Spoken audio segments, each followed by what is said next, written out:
Learning to fight, a heavy responsibility. He's shown how to hold an NLAW anti-tank missile, then corrected when he gets it wrong. Other recruits watch closely. Then they take it in turns to have a go. The trainer careful in his teaching. First given to Ukraine by the UK, the NLAW has been in high demand. But limited stocks means the only time these soldiers will fire one for real will be in battle, and even that's not guaranteed. We have a lack of NLAWs, and we need more. What's your message to the factory workers back in the UK that are making these things? We would like to thank our Western partners for their help.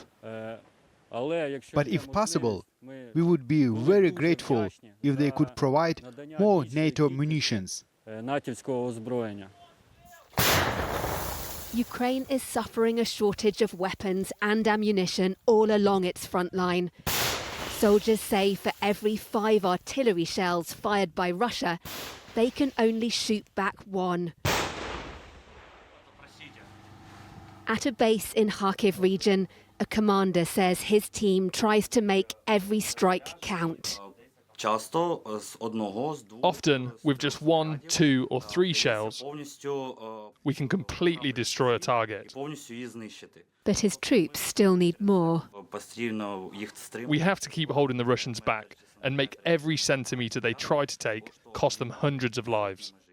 What we'll do here is we'll manufacture canisters for NLAW missiles. It's why production lines, rather than the front line, could be where the war in Ukraine is won. Last month, we visited a site in Northern Ireland where the NLAW missile is assembled by a company called Thales, though it's designed by the Swedish firm Saab. We've doubled our capacity to deliver, and there's scope again to double even further. And it feels quite calm and quiet, but is there intense pressure? Well, it's fair to say everyone feels the pressure, but it's controlled, very much controlled. No one's under significant stress, that's for sure. That's perhaps surprising given the urgency of the requirement in Ukraine. The capacity for NLAW production only began to increase here in January. But obviously the war started 2 years before that, so why did it take until the start of this year? We don't supply Ukraine. UK MOD are supplying Ukraine, so they had stocks themselves which they were granting in kind. Then they go through their own procurement process, then they'll place those orders. If the order had come a year ago, you could have ramped up production sooner. The earlier an order comes, the sooner we can ramp up that production.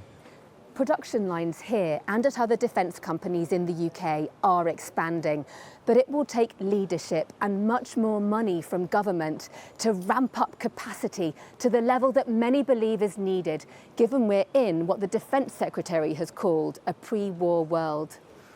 No such luxury in Ukraine, where conflict is a daily reality and soldiers make do with what they've got. Russian forces are benefiting from their economy having long been on a war footing.